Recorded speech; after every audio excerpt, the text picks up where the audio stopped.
Salut, j'espère que tu vas bien. Je suis Emmanuel Gourbin, je suis cofondateur de PrepaMaker et aujourd'hui PrepaMaker te propose de voir ce qu'on appelle l'effet photoélectrique et en particulier cette vidéo s'adresse aux étudiants qui sont à UPC, mais elle peut s'adresser à tout un tas d'étudiants qui sont en médecine dans toutes les facs de France. Donc aujourd'hui, je vais te présenter l'effet photoélectrique à travers un QCM qui est tombé en 2013 à l'université du PC, même si ça s'appelait pas à l'époque UPC, c'était encore Paris Descartes, Paris 5.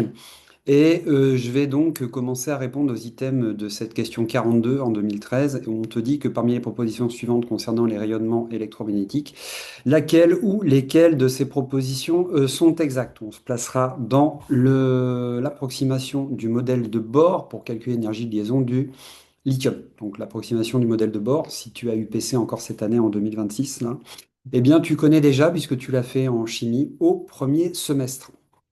Alors, ce QCM en 2013 commençait par une petite question de cours qui était donc la proposition A. Donc la proposition A, bon, c'est une question de cours, ça, tu n'as pas grand-chose à faire là-dessus. On te dit qu'un rayonnement ionisant est dit ionisant si son énergie dépasse 13,6 keV. Bon, c'est pas le cas. Un rayonnement ionisant, c'est l'énergie qui doit être supérieure à 13,6 électronvolts. Donc supérieure à 13,6 électronvolts. Alors tu peux transformer ça, évidemment, tu peux raisonner non pas en énergie, mais tu peux raisonner en longueur d'onde. Tu sais que si l'énergie augmente, eh bien la longueur d'onde va diminuer, hein. Plus un rayonnement est énergétique, plus sa longueur d'onde est petite. Et au contraire, si l'énergie diminue, la longueur d'onde va évidemment augmenter. Alors si tu raisonnes en longueur d'onde, eh bien, un rayonnement ionisant, et ça tu dois le savoir, si tu as UPC en particulier, un rayonnement ionisant il faut avoir une longueur d'onde qui est inférieure à 91 nanomètres. Voilà, ce qui correspond à une énergie de 13,6 électronvolts. 13,6 électronvolts, ça te parle, c'est l'énergie d'ionisation de l'atome d'hydrogène. Donc là, j'en arrive plus spécifiquement à ce que je voulais te montrer aujourd'hui à travers cette vidéo, à savoir l'effet photoélectrique. Donc tu sais déjà globalement qu'un électron, tu as vu ça depuis le lycée, enfin un atome plutôt, il a un cortège électronique et puis les électrons sont sur des couches que tu as appelées à l'époque K, L et M. Donc K, L au-dessus. M, tu sais que maintenant, étant donné que tu as été fait un premier semestre en chimie à UPC, tu sais maintenant que, en fin de compte, K, eh bien, ça correspond au nombre quantique principal 1, L, c'est n égale 2, et ensuite M, c'est n égale 3. Je pourrais aller au-dessus, mais ici, ça n'a pas spécialement d'intérêt, puisqu'on va parler uniquement, comme nous dit l'item B, eh bien, tu vois qu'on te parle d'un rayonnement de longueur d'onde de 20 nanomètres. Est-ce qu'il est capable de créer un effet photoélectrique sur la couche K de l'atome de lithium? Eh bien, donc, ça veut dire un effet photoélectrique, ça veut dire que j'ai un électron sur la couche K, ici, et je vais avoir, eh bien, un rayonnement électromagnétique qui va arriver de l'espace et qui va venir taper cet électron de la couche K.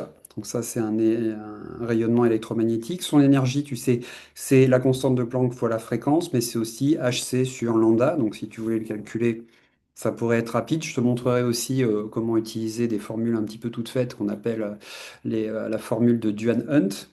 Et donc, l'effet photoélectrique, c'est quoi? Tout simplement, c'est un rayonnement qui vient taper le cortège électronique d'un atome. Il vient taper un électron ici de la couche K. Est-ce que ce rayonnement est suffisant pour éjecter l'électron qui est sur la couche K et ainsi ioniser cet atome?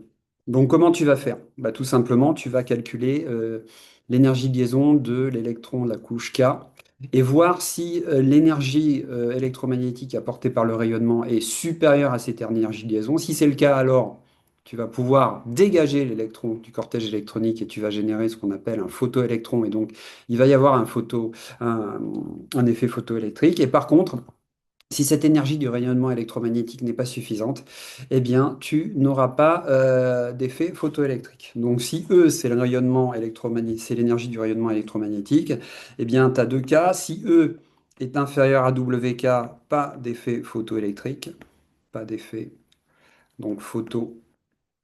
électrique. Et par contre, si E, énergie apportée par le rayonnement électromagnétique, est supérieure à WK, tu vas avoir un effet photoélectrique. Donc là, tu vois qu'il y a deux choses à calculer. Tu as dans cet item à calculer l'énergie apportée par le rayonnement, donc énergie d'un photon de 20 nanomètres, puisque c'est ça qui est apporté, de 20 nanomètres de longueur d'onde.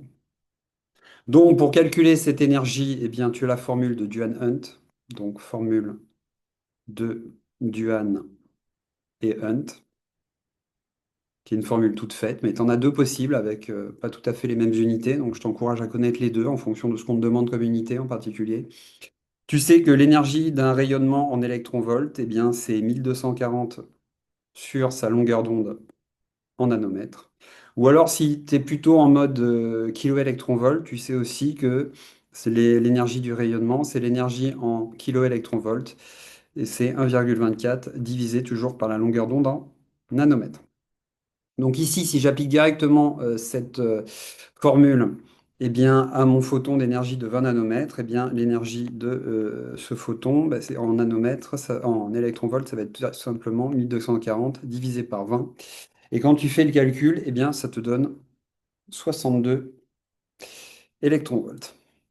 Alors, tu as donc ici, tu viens de calculer l'énergie de ton photon. Est-ce que cette énergie est suffisante pour faire sortir l'électron de la couche K de son petit siège où il est bien paisible? Eh bien, tu vas être obligé de calculer l'énergie de liaison de cet électron sur la couche K. Pour ça, eh bien, dans le texte, on t'a dit que tu pouvais utiliser l'approximation du modèle de Bohr. Donc, c'est quelque chose que tu connais.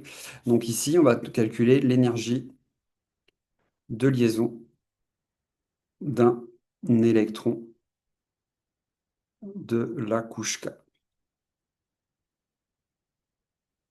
Donc, de la couche K. Pour cela, tu vas donc utiliser l'approximation du modèle de Bohr. Alors, l'énergie de liaison, souvent, on appelle ça aussi le travail d'extraction, donc on appelle ça W comme work, et ensuite tu as WK, donc ici, et la formule, c'est directement 13,6 fois le numéro atomique de l'atome divisé par le numéro non quantique de la couche. Donc ici, bon, il n'y a pas de problème, tu sais que c'est avec ici, comme on est sur K, avec N est égal à 1. Donc ici, on parle, l'atome qui nous intéresse, c'est un atome de lithium dont on te donne la formule, on te dit que c'est du 6,3 lithium, donc 3 protons. 3 protons, donc Z est égal à 3. N'oublie pas que le numéro atomique, ça correspond au nombre de protons, et évidemment, tu le sais, hein, mais ça a aussi 3 neutrons. Au final, tu as 6 nucléons. Il faut que tu saches ça parfaitement pour faire les exos de ce chapitre. Donc, si je fais l'application numérique ici, WK, c'est donc 13,6 fois le numéro atomique de l'atome de lithium au carré, donc ça te fait 3 au carré, et ça te fait une valeur de 122,4 électronvolts. Tu en déduis que WK est supérieur à E, l'énergie apportée par le rayonnement électromagnétique, donc pas d'effet photoélectrique. Photoélectrique. Voilà pour l'item B. Et ensuite, si je reviens rapidement, si tu veux, aux deux autres items qui sont vraiment des questions de cours. Les rayons ultraviolets B sont des rayonnements faiblement ionisants? Non, parce qu'ils ont des longueurs d'onde comprises entre 280 et 320 nanomètres, donc c'est pas inférieur à 91, donc ce ne sont pas des rayonnements ionisants. Et enfin, tu le sais hein, depuis tes années lycée, que les rayons infrarouges ont une énergie bien inférieure à celle à ceux de la lumière visible. Voilà, je te rappelle que les longueurs d'onde pour les infrarouges, c'est au-dessus de 800 et que la lumière du visible, ben, c'est inférieur, donc le rayonnement est plus énergétique dans le visible. Hein, le visible, tu sais que c'est entre 400 et 800 nanomètres. Eh bien, je te remercie d'avoir suivi cette vidéo et n'hésite pas à t'abonner sur notre chaîne YouTube Prépa Maker. Je te souhaite une bonne journée.